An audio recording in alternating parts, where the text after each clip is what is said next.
This ancient city, at the confluence of the Ganga and Yamuna, had dwindled in importance when Akbar decided to make it his provincial capital. He built a new fort here, and he called this place Illahabaz, in Persian, meaning the abode of divinity. The British managed to distort that to Allahabad, or the abode of Allah, the Muslim god. Bishop Heber notes that most local residents, especially Muslims, still call the place Illahabaz when he visited. In any case, the city has now officially reverted to its ancient name of Prayagraj.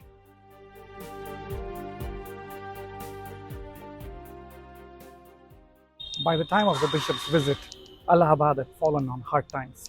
Locals jokingly called it Fakirabad, or abode of the desperately poor people.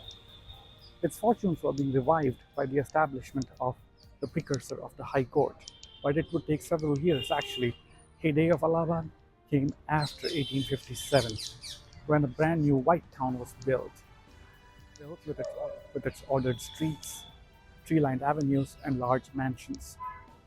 It was built by uprooting 8 native villages. The people in those villages either perished or were dispossessed. This beautiful park, the ornament of the civil station, was built after the destruction of 2 villages, Samdabad and Cheetpur.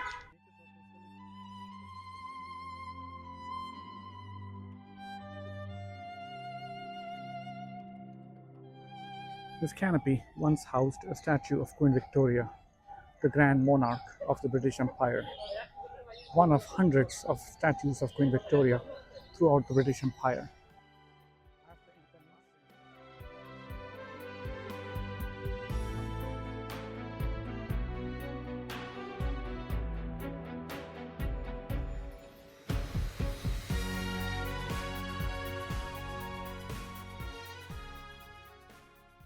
After independence, Queen Victoria was removed from this canopy.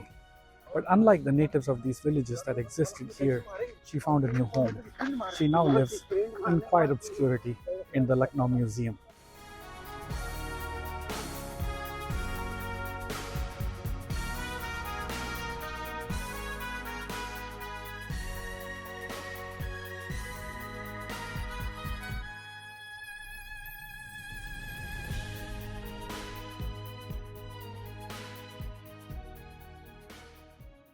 On February 27, 1931, Chandrashekhar Azad, the great Indian revolutionary, was cornered by British police in this park. The version that most Indians remember is that Chandrashekhar Azad was down to his last bullet when he took his own life. British sources tell a different story.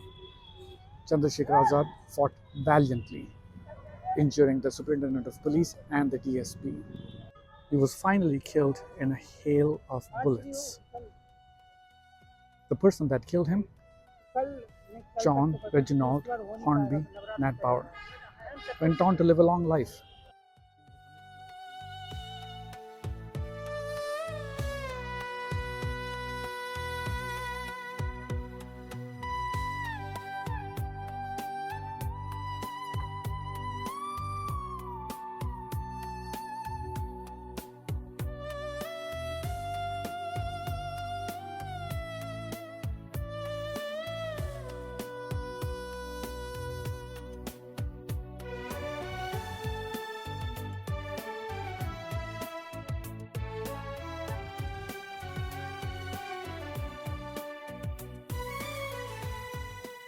John Reginald Hornby Natbauer.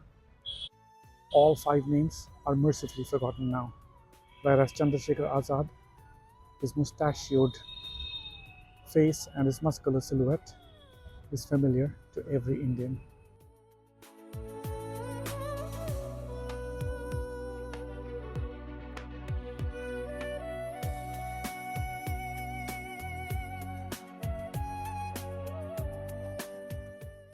Bishop Heber spent 10 days in Allahabad. He probably spent most of his time in the fort. It took him that long because this is where he transitioned from traveling by boat to traveling by land. This fort itself had been recently remodeled, and the western gate looked something like a Greco-Roman structure. The interior, though, preserved a lot of its Indian character, as you can see in this painting by Sitaram.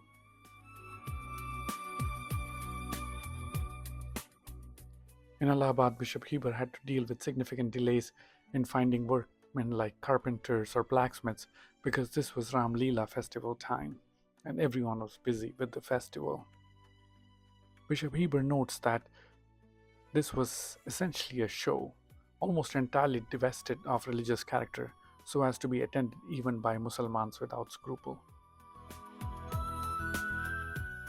Bishop Heber says that the finest sight in Allahabad, though, was Sultan Khusrau's tomb, sarai, and garden.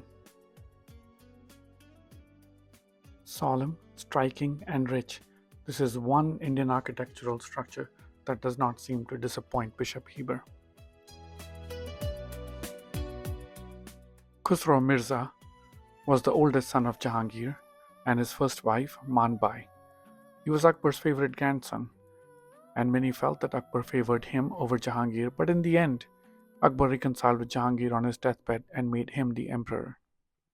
A little later, goaded by some spectacularly bad advice, in 1605 Khusrau openly rebelled against Jahangir, trying to become emperor himself. He was blinded and survived disabled for many years until eventually he was killed on the orders of his younger brother, Prince Khurram, the future Shah Jahan. In a perfect example of history repeating itself, 37 years later, after imprisoning his father Aurangzeb, advancing further than any Mughal before him, killed all his brothers. In a remarkable echo, Aurangzeb paraded Dara Shikoh through Chandni Chowk in much the same way as Jahangir paraded Khusrau, somewhere near Lahore, except that Jahangir also impaled poor Khusrau's supporters and commanders on stakes.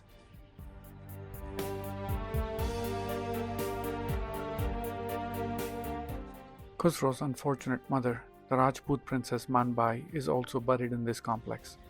She was reportedly unable to tolerate the conflict between her husband and her son and killed herself with an opium overdose. As if in honor of her Rajput legacy, her tomb has a chhatri on top.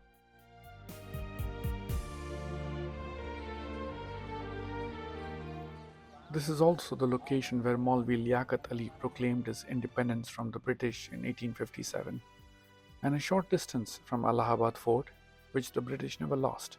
This man carried on his independent rule for 10 days.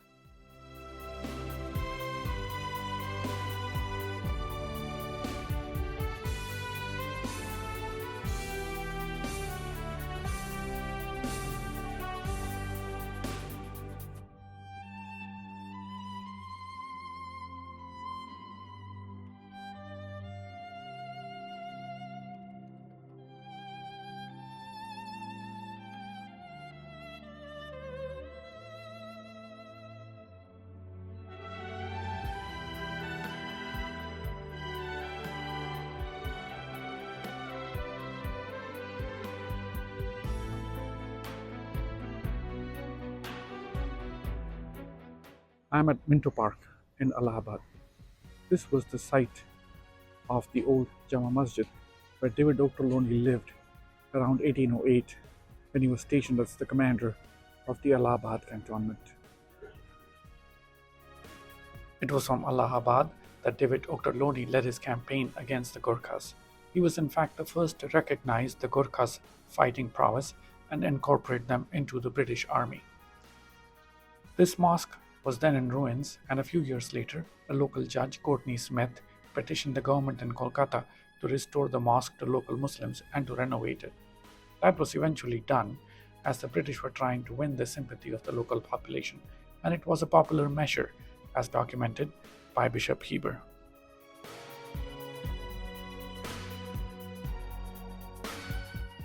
This mosque, long a landmark of Allahabad, was still standing in 1857, as you can see in this painting.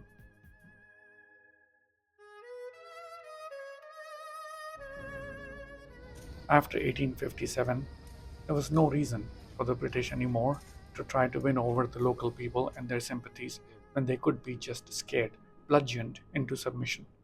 This mosque was then destroyed so that it could not be used to attack the fort of Allahabad. Minto Park was built in its place, In 1858, Lord Canning read out the famous declaration of Queen Victoria, which officially proclaimed a transfer of power to the government of Britain from the East India Company in the spot where this park now stands. After independence, this park was renamed after freedom fighter Madan Mohan Malviya. But old names are impossible to destroy. The associated nursery is called Minto Park Nursery.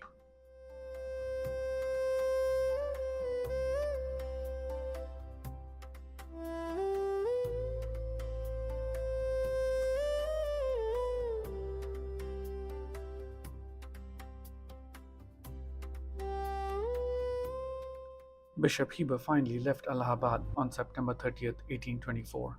With him was a motley train of 24 camels, 8 bullock carts, 10 ponies, 24 horse servants, 40 bearers and coolies of different descriptions, 12 tent pitchers, and a guard of 20 sepoys under a native officer.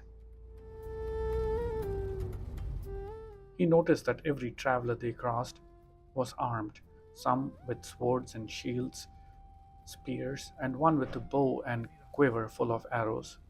This entire area has historically been lawless and renowned for robbery.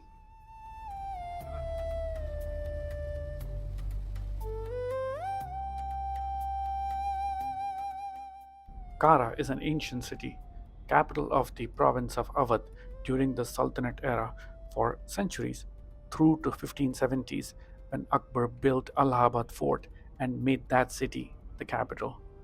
Kara slipped into willing obscurity thereafter. Alauddin Khilji, memorably portrayed by actor Ranveer Singh in the movie Padmavat, was the governor of this province, and it was here that he had his coronation in 1296 after killing Sultan Jalaluddin, who was his father in law. To enhance his popularity, he had 5 mun of gold pieces, about 180 kilograms, shot into crowds from a catapult.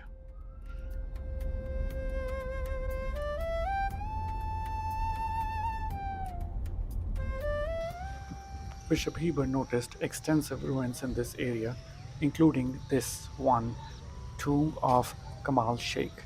He was impressed by its grave and solemn style of architecture, with its dome of very judicious form, harmonizing with the general character of the building.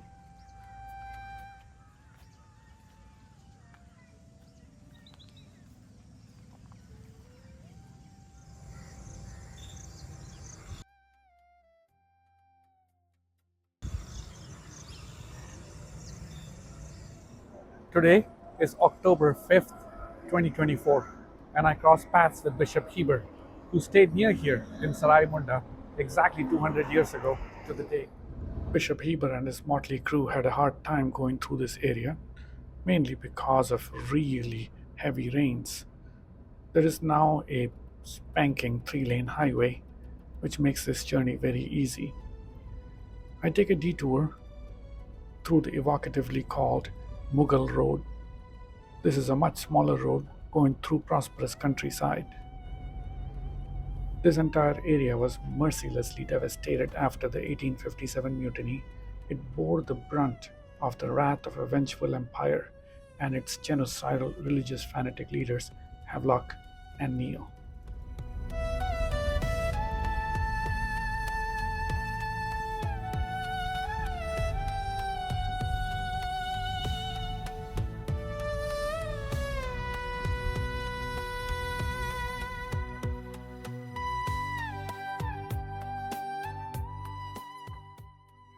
This area was witness to some astonishing savagery in 1857. As Neil's column marched from Allahabad to Kanpur, they massacred thousands, burnt entire villages, often with their inhabitants in them. Many people were hanged for looking the wrong way. The ravages only stopped when British officers realized it would become very difficult for them to obtain supplies. Neil's column probably killed around 6,000 people in that short time, the vast majority innocent, many aged women and children. These atrocities occurred before the rebels massacred innocents in Kanpur, which is often cited as a justification for British atrocities. In fact, there is a possibility that Kanpur massacre itself was a response to the widespread killing done by the British. and the reprisals continued for a long time. On 28th April 1858, 52 revolutionaries were hanged in this area.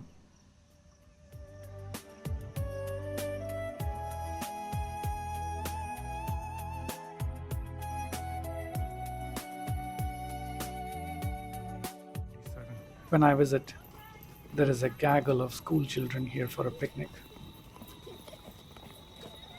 Their laughing voices and their smiling faces tell us without any doubt who the eventual winners of that battle were.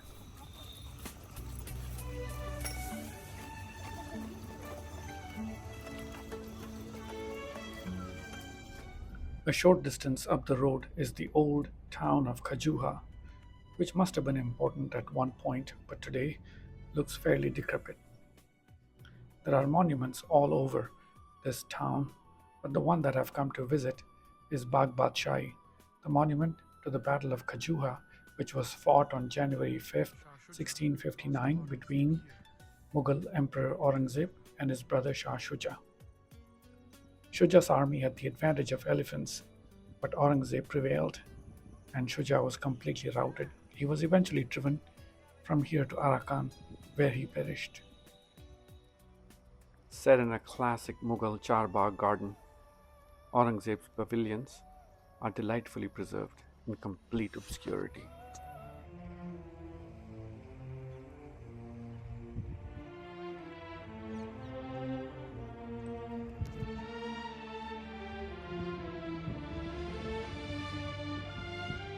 Tavernier gives a great account of this place in the 1660s when it was newly built.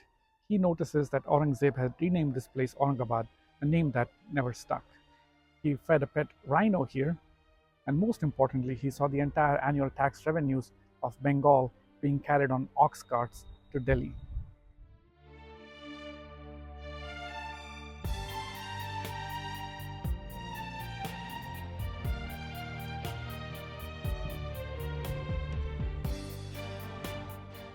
This place has many water channels and water tanks, must have had large fountains at one point, but a little adjacent are typical indigo tanks. Turns out this area was used as an indigo factory by the British.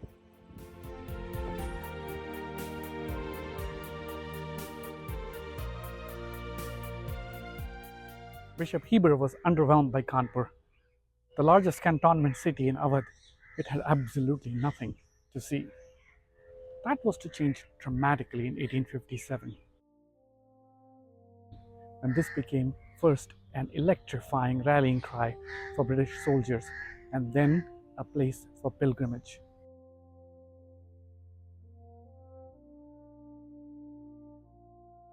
The mutiny reached Kanpur on June 4, 1857. General Wheeler was at the twilight of an illustrious military career, married to an Anglo-Indian woman, fluent in Hindi, very popular with his troops. He had constantly minimized the possibility of mutiny in Kanpur. This man made several catastrophic mistakes. The first was ordering all the British folks in Kanpur to take shelter in an entrenchment, essentially a modified barrack surrounded by a low brick wall, where eventually about 900 people gathered, 300 soldiers, 300 women and children, and the rest merchants and such.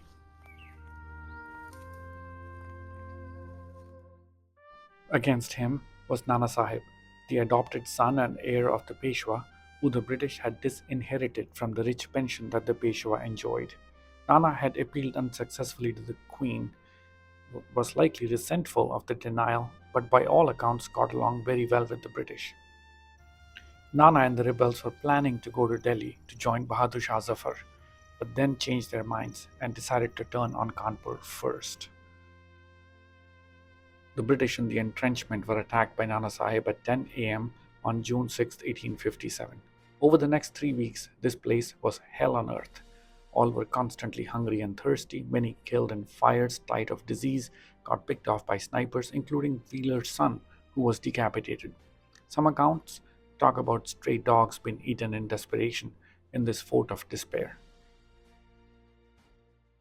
Eventually, under wretched conditions, on June 27th, General Wheeler agreed to a negotiated surrender. Only about half of the initial 900 had survived 3 weeks in this entrenchment.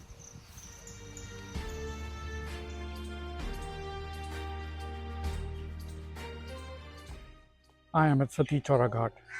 The survivors of the entrenchment were brought here to be loaded onto boats and provided safe passage to Allahabad.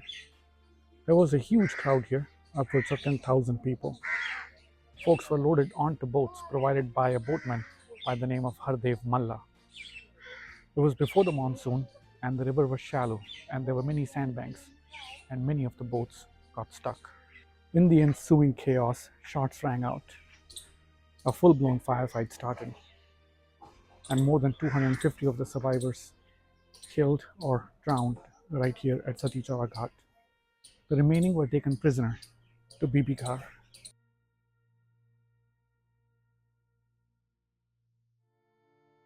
A small monument survives to commemorate the site of the massacre ghat.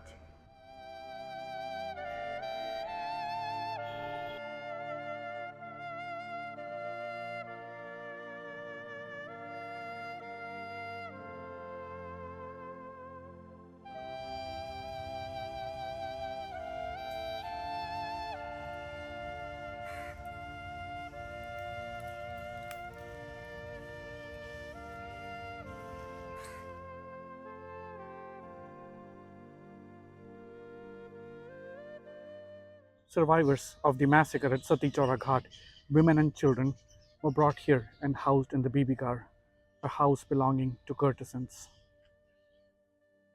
Havelock's army approaching, all the women and children here were killed. After soldiers refused to fire at women and children, butchers were called in from Kanpur to complete the massacre. British accounts are unanimous that Nana Sahib ordered the massacre, but the one Indian account of Nanak Chand holds Nana Sahib innocent. More than 150 women and children were killed. The next morning, as bodies were being thrown into a nearby well, a few women and children were found to be still alive. They were killed by the sweepers. Some surviving children had their brains dashed against a tree. When General Havelock and his army entered Kanpur, they made their way to Bibigar, thinking they would find survivors, but what greeted them was a scene of unspeakable carnage, with no survivors. They were too late to save, but not too late to avenge. Retribution was swift and brutal. While most of the rebels had escaped, whoever was caught was made to lick the floors of Bibigar, and many were hanged on a tree that existed here on the grounds. In one account, a sergeant came across a scalpel of a woman's hair. He went down the line of his soldiers, giving each a fingerful of hair, and said, "A life for every hair before the sun sets." Those lives were extracted by sundown. To carry punishment into the afterlife, Brahmins were buried and Muslims were cremated. Eventually, some of those directly involved were caught and executed.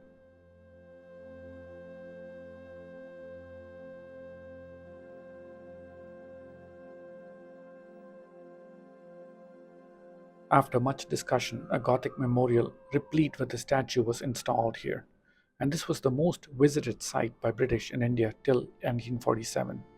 No Indians were allowed, and to Indians who suffered horribly in the retribution that followed the mutiny, this site served as a stinging reminder of British racism. On August 15, 1947, a large crush of Indians showed up to celebrate the independence. The nose of the statue was damaged and it was removed. In 1949, under the cover of darkness, the entire site was completely obliterated by the departing British so that no traces of the well can be identified. This was then transferred to the local administration with one condition, that nothing would ever be built here on what was considered hallowed ground for the British. In 1957, to celebrate the centenary of the revolt, a statue of Tatia Tope was installed, where it remains. The surrounding park has been renamed Nana Park to honor Nana Sahib.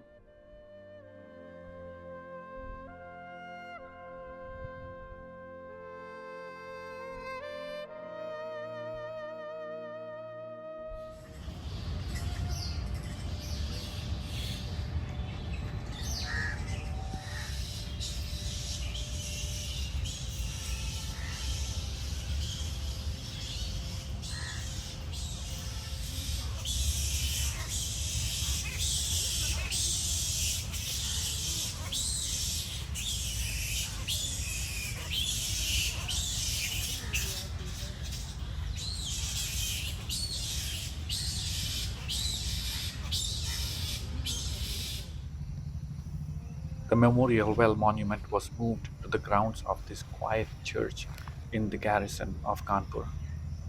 The church itself was built as a thanksgiving after the mutiny. In a Gothic style, it seems more like a fort than a church, which makes sense as British felt terribly vulnerable in the aftermath of the massacres in Kanpur. I find the monument in a quiet ground surrounded by fluttering butterflies. This was designed by Baron Marochetti, flanked by a marble screen that was designed by Henry Yule. This entire monument was funded by punitive taxes on the citizens of Kanpur. The events in Kanpur in 1857, especially the foul treachery and the cruel treatment of British women, electrified British imagination and questioned their notions of power and prestige. In the colonial narrative, violence against natives was trifling, while that against white Europeans called for the strongest emotion. As to the monument itself, the angel and the expression on her face, people wondered, was it an expression of pain, pity, resignation, vengeance, or triumph? I think it doesn't matter because nobody knows about this angel anymore. Nobody comes here.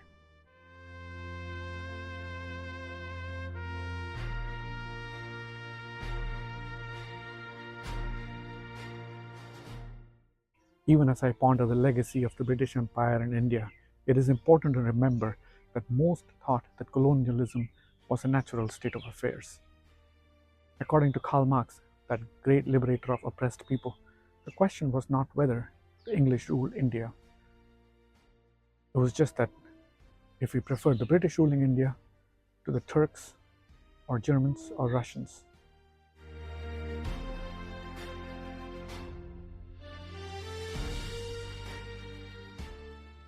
And retribution was considered appropriate, according to Charles Dickens, the great humanitarian writer. I wish I were the commander in chief of India. I would do my utmost to exterminate that race.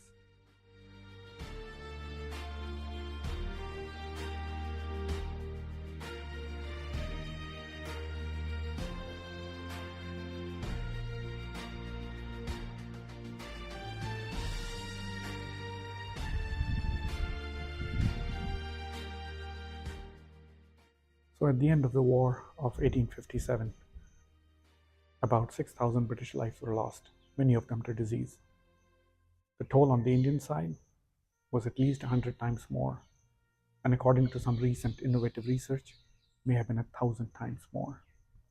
Much of colonial activity, even that occurring today, can be understood by one simple concept and one simple ratio.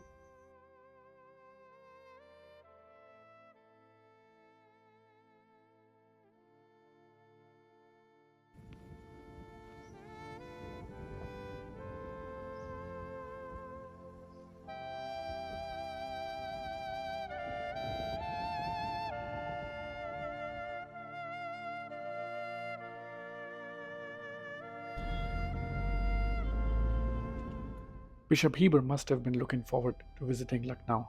After the collapse of the Mughal Empire in Delhi, this was the court that was worthiest of note in all of North India. Lucknow had maybe around 300,000 souls, but Bishop Heber was somewhat disappointed by the swarms of beggars that greeted him at every corner. In the evening, I get taken around Lucknow by Ramakanji, and I see obvious signs of prosperity everywhere.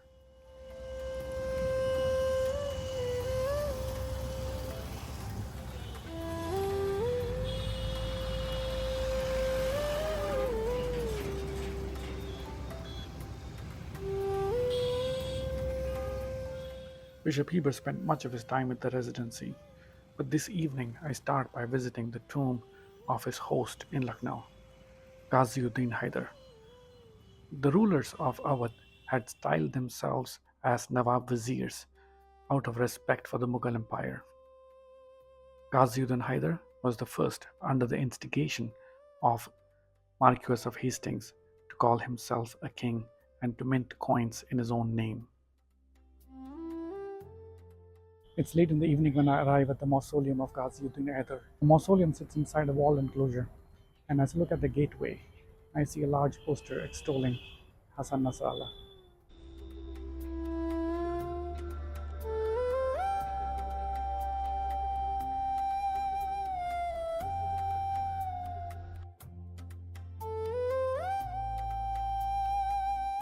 Ghaziuddin Haider, the first king of Awadh, the person for whom Bishop Heber seems to have eventually developed a little bit of grudging respect, is buried here in Shah Jahan.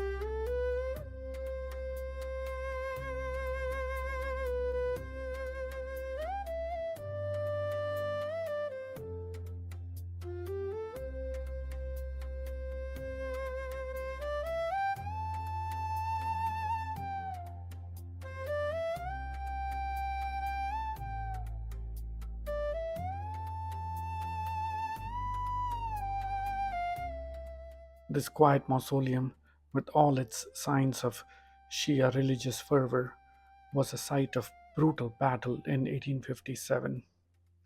In the assault on Shah Jahan, numerous Victoria Crosses were awarded. One of the winners of the Victoria Cross was a black soldier by the name of William Hall, a Canadian from Nova Scotia, a son of escaped slaves from the United States.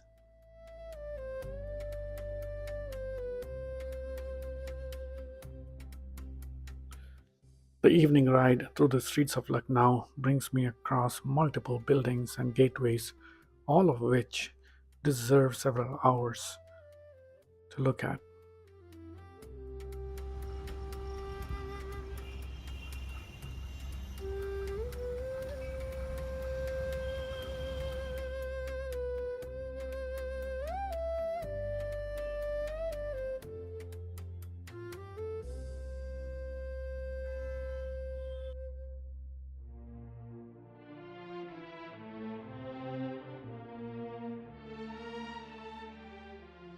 Secunderabad. On November 16, 1857, this was the site of a massacre of 2,200 Indian soldiers who were holed up here in this walled enclosure. Once the British breached the wall, they were killed to a man to the shouts of "Remember Kanpur."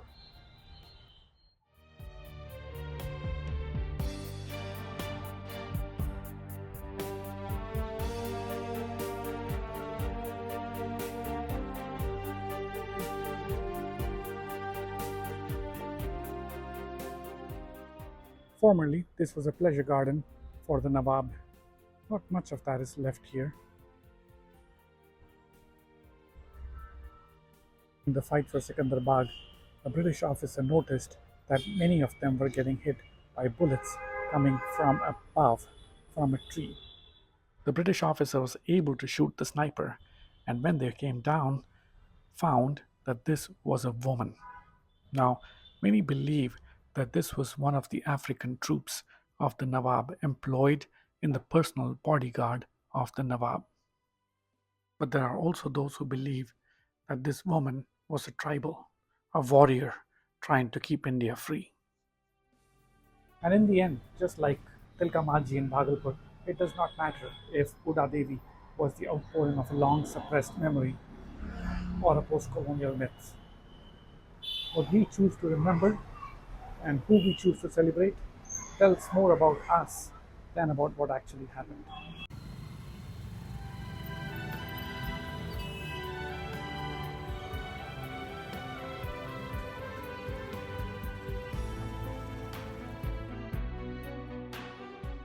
At night, I go back to my incredibly opulent hotel to sleep, while outside on the road there are people and animals sleeping on the concrete divider.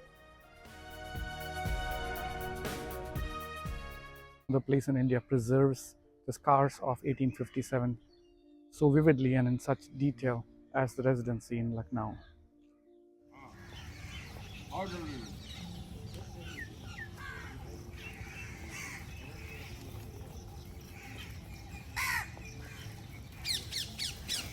hết không không biết không biết không biết không biết đó nó có.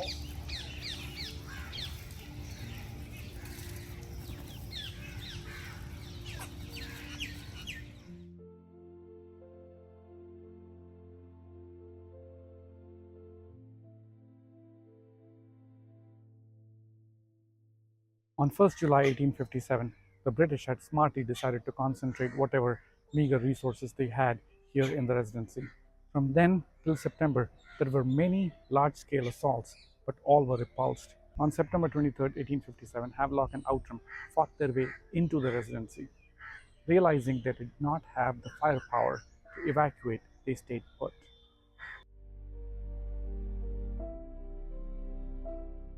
Bishop Heber spent much of his time here in Lucknow at the Residency, staying at the house of Dr. Fader. This complex was the site of the worst fighting in 1857. After the war was over, the whole complex was preserved as a macabre memorial to what the British had endured, and as a reminder of their triumph over adversity.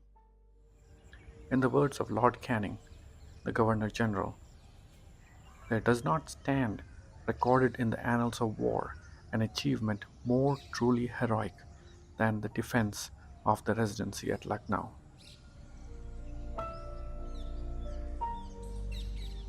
The whole complex is lovingly preserved to this day.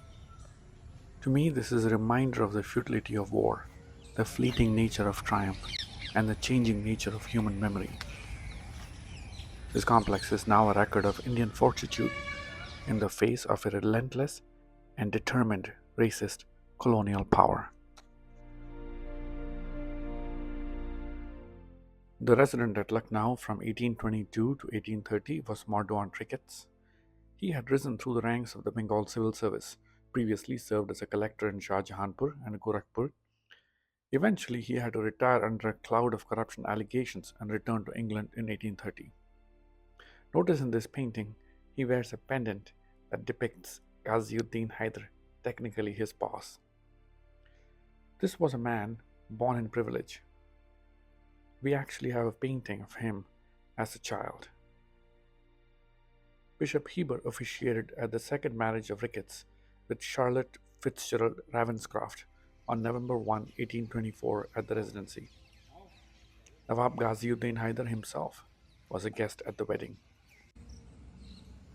In an affecting echo, the second child of this couple, also named Mordaunt Ricketts, was killed in Shah Jahanpur, where he was a collector just like his father in 1857. The Residency had a melting pot of defenders, not solely British or military. There were Indians, some of whose names are memorialized on the wall. This is one of the rare instances where we have the names of native soldiers who fought and died alongside the British, as Indians were often seen as disloyal and treacherous. There was even a Swiss civilian by the name of Lee Rutzries. There were some interesting characters on the Indian side as well. One African in particular was nicknamed with grim humor Bob the Nailer by the British troops because of the number of victims he shot and killed as a sniper from a house overlooking the Residency.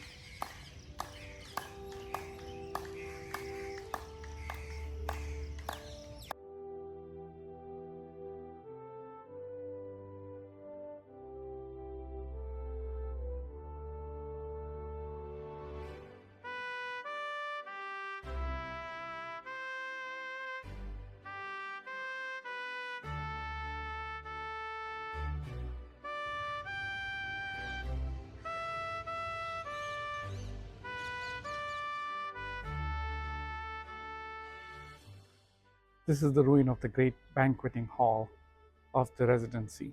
This is where Bishop Heber and the resident entertained Ghaziuddin Haider on his return visit. This is also likely where celebrations of the wedding of Modwan Ricketts took place. These are ruins of the great banqueting hall of the residency.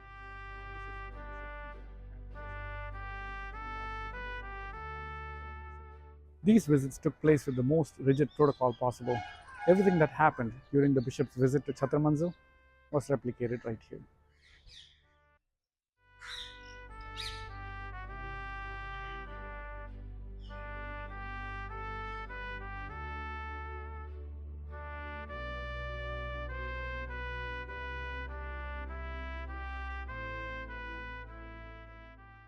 This is the ruin of the residency itself. To the British, after 1857, this was the reminder of an extraordinary moral grandeur associated with all the hardships that the people here had undergone. There are many detailed first hand accounts from people who were in this residency during the siege.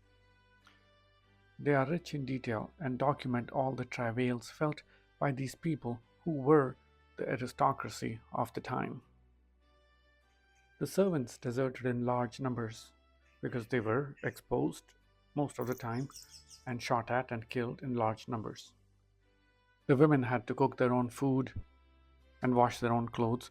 The boys from La Martiniere helped by grinding the corn.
Tucked away in a corner of the large residency complex is a neat little cemetery with the ruins of St. Mary's Church.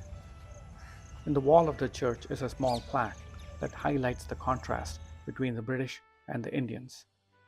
British memorialized everything, including a spot where they made a small breach in the wall to evacuate the grain that was stored in the church to the residency itself to withstand the siege.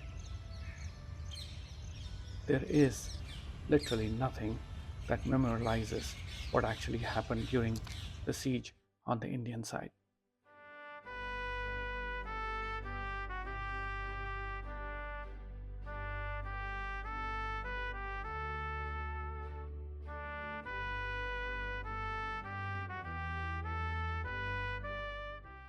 One little side note: in the residency, Bishop Heber had his portrait painted by Robert Home, a painter who spent much of his later life in employ of the Nawab in Awadh. This painter had followed the British army around and painted the famous scene of Tipu Sultan's sons being taken as hostages by the British. He was the brother in law of the famous Dr. Hunter, the man after whom the character in Dr. Jekyll and Mr. Hyde was modeled.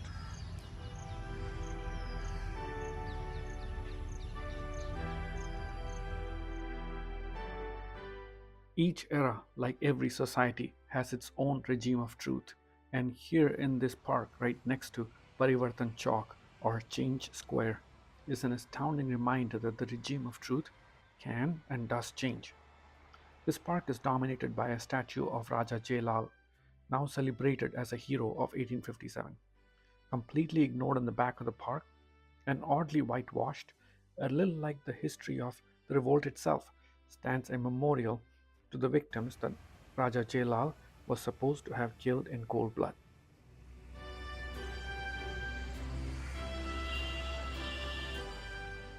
The victims included stragglers, deserters, and some women.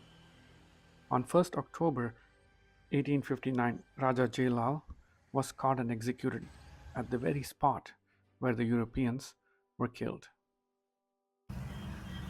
Nearby, Parivartan Chowk, or Change Square, is clearly inspired by themes of social justice and change, with its large statue of Babasaheb Ambedkar.